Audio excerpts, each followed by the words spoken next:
Hi, everyone. Welcome back to Bufnagle the podcast, where we explore entertaining and enlightening discussions of the adventure of life and all things good. From science and technology to history and philosophy to leadership and success.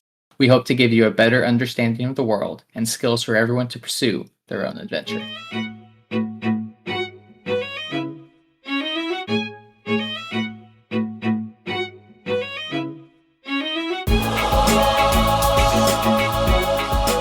Yes, it can be about Bill and Ted. Yes, that's exactly how it goes. This is exactly how we start the podcast. That's right. Hey, everybody, welcome back to Bufnagle, the podcast, where we talk about all things good and the pursuit of the adventure of life. And sometimes the recording starts before we stop our pre-talk. That's how it is today. I am blessed and honored to be here with Harry tonight. Harry, how are you doing? Rafe, I'm doing well. I'm excited to be here because I think I called you up earlier today and said I've got an idea for a podcast, which doesn't happen often. Usually you're approaching me and we kind of go onto and off of the rails from there. Yeah. So, this is, it's all about starting on the rails. And once you start on the rails, it doesn't really matter where you end up. That's right. That's okay. Put that on a t-shirt. All right. So, hey, thanks to all your listeners. Thanks for being here and being part of the Bufnagle family. We are appreciative of you making us a global top 10% podcast. Send us a note at bufnagle@bufnagle.com. Search the internet all over for Bufnagle. We're pretty much the only Bufnagle-y thing out there. And remember to hit that smiley star button, the whatever that thing is. There's a button somewhere on the machine that you listen to. Give us some reviews. A positive review on Apple Podcasts would be really nice, or wherever you are, and then hit that subscribe thing. Hit the subscribe button. I mean, do that, and then that helps us too. And what else?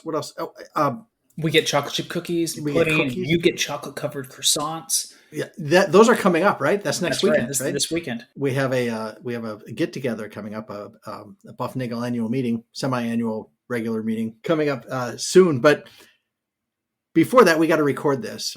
And today's episode is about excellence, but in particular, a word that starts with V. Yeah, we're talking about virtue today. And there's lots of different ways we can go through this. We can go through cardinal virtues or theological virtues, or virtues that you think are okay but not really grounded in anything, right? But so we're kind of go on a circular adventure here. Maybe not circular, spiral, non-linear. Do you think it'll spiral out? It's just like maybe just like a nebula. It might be like a okay. No, we're gonna talk about why virtue is good, how we seek excellence, why vice is bad, right? Yep. But I think the first place to begin with is the definition of virtue, and you've got a good definition of that. A lot of these things are in the internet, but some part of our job here is, like, when you're driving in your car, it's hard for you to read the internet. And did I ever tell you, Harry, when I used to drive with your sister to the Brick World things up in Chicago, we would have like 8 or 10 hours in the car, and I would just make her read me the internet, just like find something interesting and do. It was kind of like the podcast here, and I would make her read me these articles, and we discovered all sorts of things about fruits and berries and alfalfa and all sorts of things. But virtues, okay, today is virtue, and a virtue is a moral excellence. Right? And that's the primary thing there is excellence, and it's a moral excellence. A virtue is a trait or quality that is deemed to be morally good, and thus is valued as a foundation of principle and good moral being. In other words, it is a behavior that shows high moral standards, doing what is right and avoiding what is wrong. Harry, the opposite of virtue is? It's a vice. It is a vice. All right. So to me, it's interesting because I think a lot of people think about virtue not as excellence, but rather as like a bunch of rules that you're supposed to do, like it's boundaries that you're supposed to act within. And I think it's really important to make sure we focus on virtue as excellence in how we live our lives. If you want to have an excellent life, and I guess who wouldn't want that, then these are the ways to get there. Virtue, whatever you consider excellence or whatever you consider good, the virtue is the thing that gets you to that good. Right. And in this sense, we're talking about what is morally good. What is right and wrong? When Zach would probably say that what is right and wrong when no one else is looking. right? Are you on the right path? Are you doing the right things in order to achieve excellence and achieve your greatest state of being? And you can't get there just by saying, well, I'm a good person because I break for squirrels. Right. That's the standard. You know what? I break for squirrels, and I put my trash out, and I recycle my aluminum cans, and therefore I'm a good person. That's right. There has to be something more than that. And I think I think at the foundation of this, and this probably sits. I guess there are other moralities or ethics out there other than the Western moral and ethic. Sure. But the Western moral ethic, I think it starts on a premise that there is an ultimate good, that there is good, and there is an ultimate good. There is an ultimate thing that needs to be directed toward, and you either seek that or you're drifting away from it. But there is an ultimate good, and the Greeks started that. Our old buddy Socrates talked about that a long time ago, and that runs all the way through Plato and Aristotle. And the question becomes, how do you make your life good? And the answer is you follow the virtues. But it has to, like, I think, and I'm not sure we're really ready to talk about this because I'm not sure we prepped on it. But what makes it good, right? You're like, something is good if it does what it was designed to do, right? That would be the Aristotelian definition of what makes it good. So your life is good if you are doing what you were designed to do. And so that's how virtue gets you there. And that's hard to do, right? Because then you have to define, well, what am I called to do? Am I called to be out in the street and rake leaves? Okay, maybe that is my calling. Maybe it's something else. Maybe it's to maybe it's making a lot of money. Maybe it's making a lot of money. Maybe it's writing code or something, or flying airplanes, making cars, or flying airplanes. So those are all good things, or careers, or jobs. But I think at the end of the day, if we're achieving our highest standard, and if there is an ultimate good, an Aristotelian good, because we always remind people here on the Buff to go seek the good, right? Well, we should always be improving ourselves in some aspect, which means that we are imperfect naturally. Well, it's so easy to drift off the path, right? And and I think that's, like, I've heard someone say that we should seek wisdom. All right, wisdom is what we want to attain, and wisdom is seeking the good. All right, it's loving the good and the greater good more than the lesser good. But the good is the path that you follow to become who you were made to be. All right, you were created to do something. Right, you were just like this phone that's sitting here on my desk was created to do something. This mouse was created to do something. The camera and the microphone, they were all created to do certain things, and I can use them in that regard. And if I do, I can determine whether or not they do those things well. And if they do, then they're doing them good. Right, they are doing good. And if I have to ask myself what was I made I was made to do bad English. What was I made to do? What was I made to be? You were made to create, right? If you were created, then you must, and if you were made in the image and likeness of God, bingo, you were also made to create. Well, two things though. Okay, so I've said this before a number of times. If I go back to the first book, right, early in Genesis, God does this stuff. He's just sitting around and he goes, I'm going to make light, and I'm going to make the fundament, and I'm going to make the heavens and the earth. And he does it. He sees it as good. And he does it. And he sees it as good. And he does it. So all you know about God at that point, as you're reading, is that he makes stuff and that it's good. Right. And then he makes excellent, dude. Right. And then he makes Adam, and Adam is in his image. So if you are made in that image, your job is to create, right? To co-create, right? And he does that, right? So God puts him there and says, I want you to name all the animals. That's the final component of the creative act, is to hand off to Adam that The component, responsibility. the responsibility to do that well. And then what? And then to tend the garden, right? That's what he's supposed to do. He's supposed to keep it, and it's a garden. It's a walled, right? Isn't that garden? It's a walled sanctuary, right? So his job is not to tend the wilderness. His job is to tend the garden, which is a different thing. So he has a job as Imago Dei. He has a job there to do, and we can tell whether or not he does it right. And it turns out he doesn't do it very well at all. He kind of messes up, and that's how we got here. Okay, so let's get back. So the virtues, all right? So the virtues are how you live. Keep us on the path. Right, they keep us on the path. So there are four, generally considered four cardinal virtues. So four fundamental pieces that are considered at the heart. They hold up everything else. Everything else is a component, or it feeds into these four. Okay, and what are those four, Harry? In any particular order, other than you have to either lead or finish with that one special one. That's right. Okay. So we're going to go with prudence. Prudence. And then I'll give a quick description, which is the habit of proper decision making. Decision making. Okay. Yep. Justice. All right. It's the habit which makes men all capable of doing just actions, giving each person his due. Okay. Fairness. Okay. Temperance. Yep. Which is perfecting your desires. Ooh. Okay. All right. And the last one is fortitude. And I'll let you go ahead, and I finished on fortitude, and I'll let you go ahead and start with that one. Yeah. Okay. So the reason I said there's three of them, one kind, and the other one's different. All right. And that's fortitude is different than those other three.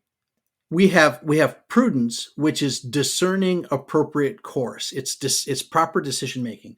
And I think it's important to recognize that is a prudence. I think Aquinas would say that prudence is an element, maybe, or is a component of the intellect. Prudence operates in the intellect. It works in your head. Okay, this is a thing that you think about. It's about decision making and making good decisions. Okay, justice lives in the will. Okay? It's how you act toward your fellow man to make sure things are fair, and that lives in your heart and in your chest. Okay? That's justice. Temperance, like you said, is about what did you say? Perfecting your desires of the flesh. Right. So that's restraint, right? That is making sure you don't overeat. It's making sure you behave properly according to your vows, that sort of thing. All right. So that is temperance, right? And that lives in your tummy, or maybe a little bit below that. All right. So that is your temperance. And so those three things, you have head, you got heart, you got tummy. Those are really, I think the Greeks would say that those are the three components of the tripartite soul. All right. So you got logos, which is your reason, your rationality. You have thumos, which is your spirit and your drive, which is your will. And then you have your appetites, which are your seeking and your receiving of pleasures. And those three things have to be in balance for you to live a good life, right? For you to do well, for you to live excellently, you have to have those in balance. And fortitude, or courage, is the one virtue that drives all the other ones, right? So if you are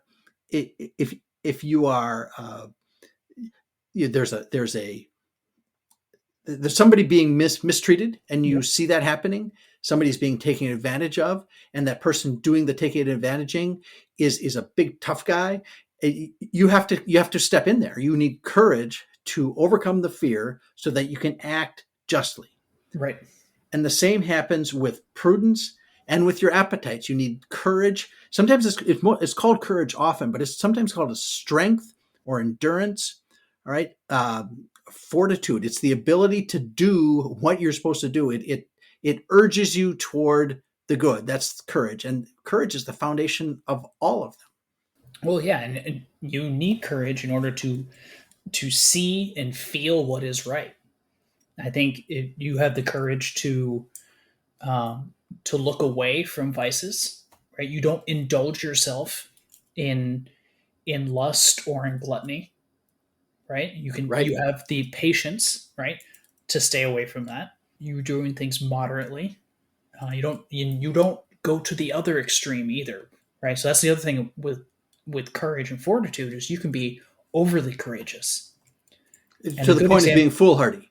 to be foolish, right? If Yeah. I'm going to go jump off of a cliff into uncharted waters and I get injured, well, that wasn't very courageous. That was just dumb. Right? Who's the guy who goes running into the building? Leroy Jenkins? Yeah, a World of Warcraft reference. Well done. Yeah, thank you. Um, I've seen that clip. Yeah, okay. That's good. Yeah, you don't want to be Leroy Jenkins yourself into a situation of which you have no information. But courage is so fundamentally important, and it is really. I have to say, I don't have a lot of courage. Right, courage is really hard because fear is really strong, intimidation is really strong, uncertainty is really strong. Those are things that you have to fight against, and I've seen people stand up to bullies. I've seen people do the right thing even though it's going to hurt them. Justice kinds of things. I've seen people spend time deciding the right thing to do, studying and doing all that work when they could just pick a quick answer. Right? Courage gets you through all those things, but it is hard. It's hard to do those things, and a lot of people say, "Well, I didn't want to do it because I'm scared," and it's okay to be scared. I mean, that's the whole point. If you weren't scared, then you're not being courageous.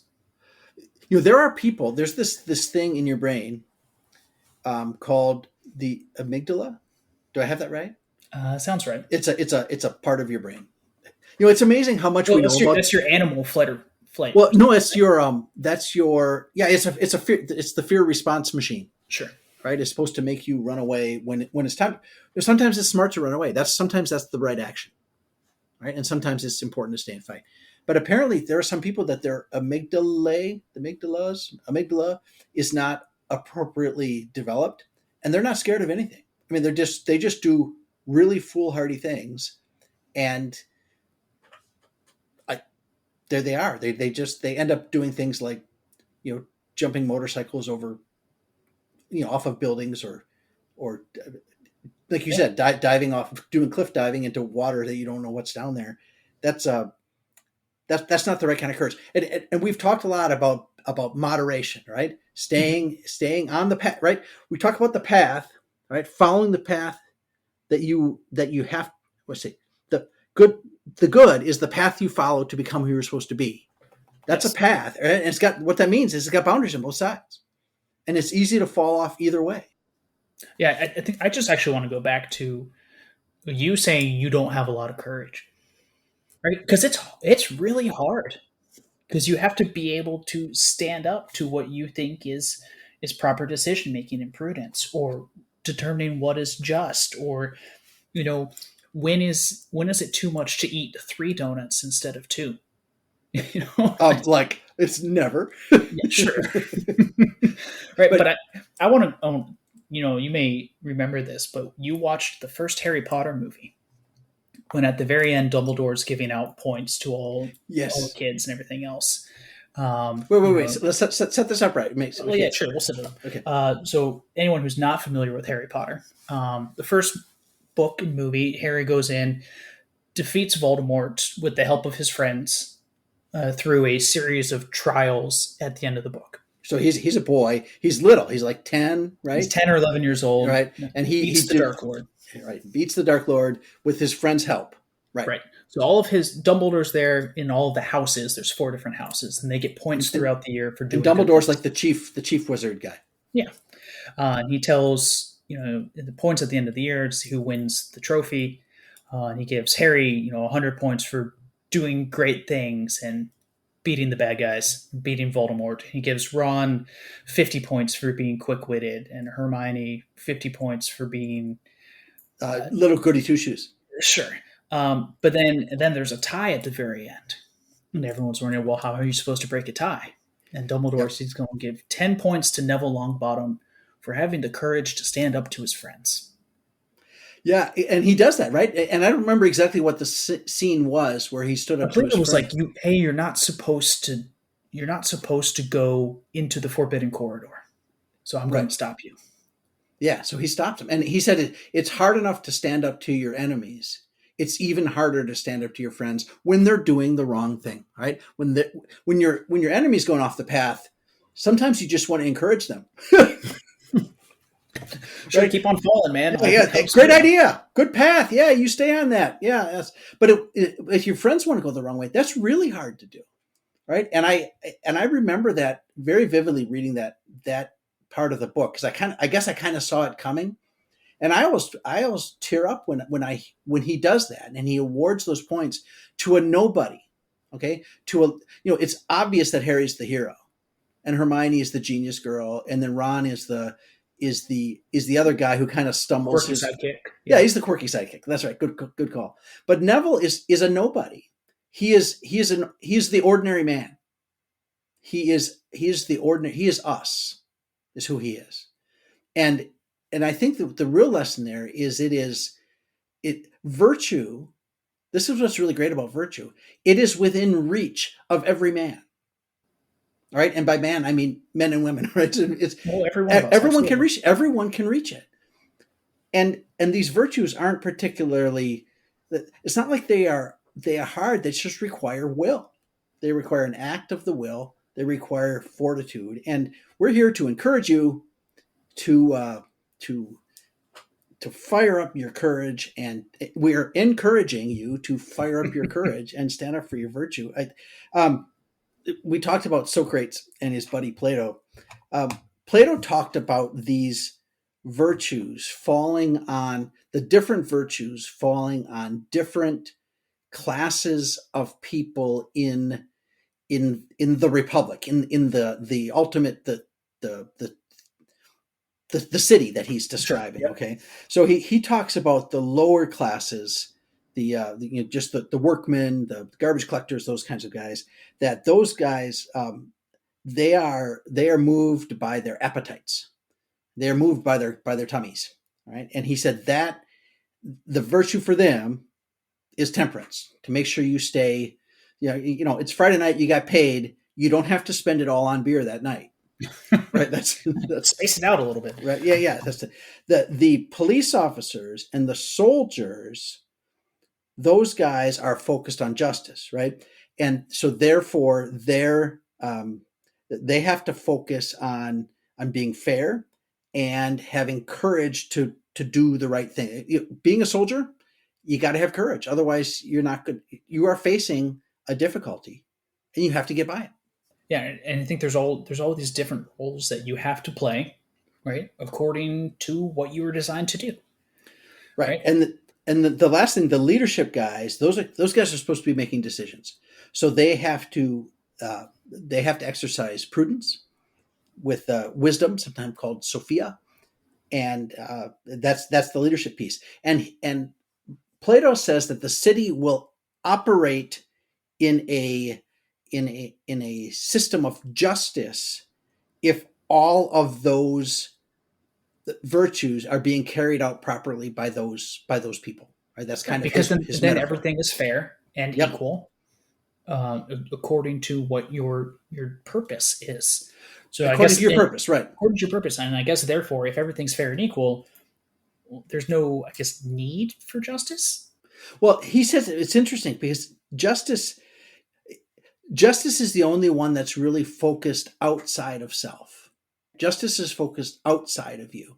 And if you have the people who are, if you have the lower classes, practicing temperance against their appetites, and you have the police and the soldiers being courageous and practicing fortitude, and the leaders making good, prudent, and wise decisions. I mean, compare that to your favorite politician.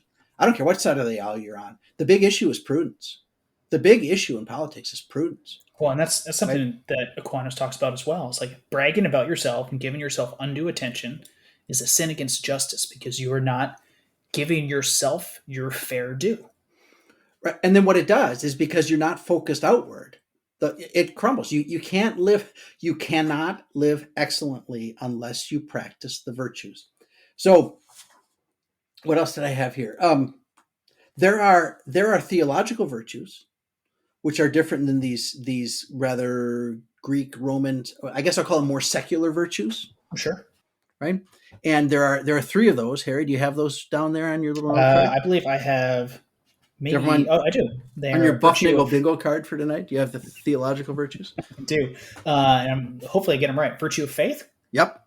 virtue of hope, Yep. virtue of charity, Charity, which is also called love. virtue of love. Yep. Yeah. So that's from that's in Corinthians, right? Is that Paul's letter to the Ed's letter to the Corinthians? Thanks, Ed. Appreciate your letter. No, I don't know. So yeah, that's from Corinthians, and so faith is an infused virtue by which the intellect, your head, by movement of the will, your heart, assents to the supernatural truths of revelation. All right, so notice that's not a material thing. That's not a thing here. That's a supernatural thing. That is a thing that sits above the present realm. Hope is a divinely infused virtue, acting on the will by which one trusts with confidence grounded in divine assistance to attain life everlasting. Okay, so the opposite of hope is the sin of despair. Did you know despair is a sin? Despair, and there's the opposite sin of despair. Okay, which is the sin of presumption. Okay, so hope is a middle of the road position. Is a middle of the road. Wow. Okay. You can be so over hopeful that you can falsely assume you will enter heaven or you will be within your ultimate good, regardless of or without the grace of God. Whoa, presumption. And that is the sin of presumption. Well, you know what? I came into this podcast and I did not presume that I knew all of these things. And I'm really glad. Well, that is awesome. Okay, so hope is the middle of the road, and on one side is despair, and on the other side is presumption. Wow, that's awesome. Okay, and the last one, charity and love, divinely infused virtue, inclining man to cherish God for his own sake above all things and to cherish man for the sake of God. That's an interesting thing to think about because it's all focused out. We talked about this. We touched on Dante. Yes. Last time, right? And we talked a little bit about how when you move from hell to purgatory, the focus shifts, right? And that Dante's focus shifted off of Beatrice, like I want Beatrice, to I want Beatrice to I want the best for her. I want the best for Beatrice, right? So that changes the perspective. And we've talked. This is just coming in my head here, so this is kind of dangerous to think out loud. Like, well, I think thinking out loud is probably dangerous. But go ahead. Well, yeah, just the thinking part is. We talk about Christmas movies being Christmas movies, and the reason they're Christmas movies is because fundamentally in any Christmas story, the facts on the ground pretty much don't change. All that changes is the perspective of the protagonist. Okay. So the two ultimate Christmas movies. Zach, I'll get to your third one. Zach's going to say Die Hard. Okay, but even that one too. So the two ultimate Christmas movies, which is Dickens' Christmas Carol. Yes. All right, and It's a Wonderful Life. Yep. Those two. I'll even throw in Die Hard for you, Zach. All right, like that's from the beginning of the movie to the end of the movie. There's no change in the situation. So Dickens, like, it's not like Scrooge. Like things haven't changed. Tiny Tim is still Tiny Tim. He's still sick. Bob Cratchit still works for him. He still's got the business doing whatever he's doing. Marley is still dead. There is no difference to Scrooge after his night with the three ghosts other than his perspective. And his perspective has really changed from inward to outward. Okay? Yes. It's a Wonderful Life. Exactly the same thing, right? The situation doesn't change. He's still short $8,000. What, $8,000? That's his uncle loses the money. He can't find it anywhere. He says, I don't want, make it so I've never been born. And he sees what the world would like without him ever being born. He comes back. The situation hasn't changed. In fact, he comes to his house and he says, "Hey, Mr. Bank Inspector, what a Merry Christmas." And they still need the money, right? And his perspective has completely changed without the situation changing. Now, for George in It's a Wonderful Life, they do get the money. Spoiler. Yep. sorry if you're 70 years late on this. They do get the money. And then for Die Hard, he's still divorced from his wife. The situation hasn't changed for him. He just got rid of the bad guy. But the understanding of the wife seeing him as more than she saw him before, that has changed perspective. So that's the Christmas story. So where am I going with this? That's a great question. I was going to ask you. It's the looking in versus the looking. I'm going to have to rewind this so I don't find out where I started this. But that's the nature of all of these things, is to turn the focus outside of yourself for all of those things, and particularly justice. That's a focus outside of you. And I'm going to also say that the focus inward versus outward, and that's where you come across sin, right? You either don't care for someone else, right? When you probably should care for someone else. You're seeking something that you don't have, right? Some 10 Commandments type of thing is, you're coveting goods or wife, or being lusty, I guess. Yeah. So you have to have these virtues to recenter yourself and refocus yourself onto that path that seeks good. Okay, but the seek of the good, okay, that is the path back to God. All right, that's the path back into the garden. That's the path you're called to get back on. Right? And if you look at those commandments, the first two commandments are God focused. No idols. I'm the God. Focus here. Come look here. And when you take your eye off the prize, you tend to miss the mark, which is what the sin is. And those of you who hopefully you saw the description in the last week's podcast about the short story, Missing the Mark. Right? It missed the mark. Okay. It sinned in that. And when you separate yourself from God, you lock the door from the inside. You've just walked away. He's still there, still doing his thing. And you're the one who's taken the path, not back to the garden, but off into wherever you think that you're going to go do whatever you're going to go do. And you don't get where you need to be. Yeah. I think it's taking that outside focus and reapplying it to what is good. Right. And I do want to go back just a second, because I know we've talked pretty heavily here on fortitude and justice. But what do you have to say about prudence and temperance? Well, temperance is a hard one. All right. And for me, mostly it's just wonderful things to eat. We talked a little bit about donuts. Who doesn't love donuts? Right? Or Cheetos, or any of the fun things, or pizza, or beer, or all those things are wonderful things. But it's, the virtue is in the moderation, because you can go off the other side of the path. Most people don't. The other side of the path is not good. But going down the middle is temperance is a hard one. I think what do we say? Prudence is the other one. Prudence is it's difficult to know when you're not. It's difficult to see when you're off that trail. I think sometimes it's hard to understand that the problem you're having is that you're not making wise decisions. Sometimes I think that's one that you need your fellow man to help you out with, right? Yeah. You see your friends stumbling, and you're just like, "Hey, man, like the path's over there, and you're wandering over here. Be a little bit more prudent. This is the path. This is the path."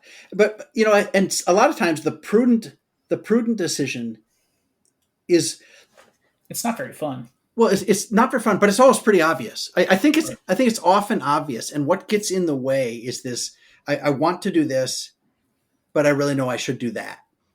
And it's like, I really want the third donut. Right? And it's easy. And then what do? You say, I want the donut. And then you say, well, I shouldn't have the donut. Okay, it's the little angel and the devil on your shoulders, right? Yep. I want the donut. I shouldn't have the donut. And they say, well, I'm going to eat those calories anyway. It's not like I'm going to go to the end of my life without ever eating that 280 calories, however many it is. So you say, well, I'm going to eat it anyway. And then you then you bargain with yourself. Say, well, I'll just make sure that tonight I don't have an extra scoop of potatoes or whatever it is. And you lie to yourself about that sort of thing. And the prudent action is to fire up a little bit of fortitude, a little bit of courage, and just say, no, I'm done with the donuts. I'm done. And I have my little Thomas Aquinas, handy dandy notes over here. He also talks about bringing it back to the Divine Comedy, saying that Dante in Divine Comedy describes prudence allegorically as what? Do you remember? Prudence, no, I do not. He describes prudence allegorically as having 3 eyes, since prudence allows man to see more clearly and act accordingly. Wow, that's 50% more eyes than I have. You think about what you can see. Well, see, there's the problem. I'm only running on 2/3 prudence. That's Yeah. well, you're right. That is the anyway. I guess okay. Harry, we're running out of time. Jordan Peterson asked this question. He said, "Why would you settle for something less than excellence? Why would you do that? Why would you spend your time scrolling through cat videos or TikToks or whatever else you're doing when you could be doing something excellent? Why would you do listening that? to this podcast? Or why would you listen to this podcast when you could be listening to Jordan Peterson? Well, you can do both, right? And we will interpret him here for you, for the rest of us. That's right. It's it starts with fortitude, Harry. Courage is the first one. I'm just going to encourage you to get on the excellence train and recognize. I guess that's the first start, right? Recognize, like you said, with prudence when you're deviating, I'm a believer that there's always a little symbol. If you look backwards, like when you've made a bad decision, right when you're getting ready to make it, if you are alert, you will get a hint. A bell will ring, a bird will flutter by, a horn will honk, something. You watch for the signs, and they are there. And they're not signs like the light will go on this path and not on that path. But when you're coming up to a decision that could matter, and that you have to practice, if you look back and you went the wrong way, you'd be like, you know what? I remember that dog barking. I remember that. I remember the dog barking. Why should the dog have been barking there? That's the sign. Watch for the sign. All right, it might be the tires squealing. Could be the phone ringing. There's something there. Anyway, practice the prudence, and that lets all the other ones fall into place. Absolutely. Followed by, look out for your fellow man, for what is just and what is right. Right? Seek excellence. And I think with temperance is, sometimes it's okay to have that third donut, but it's not okay every time. That's right. Right. All things in moderation. Including moderation. There you go. All right. We're going to leave it at that. We'll see you next week. Between now and then, seek the good, be the good, and spread the good, and enjoy the adventure of life.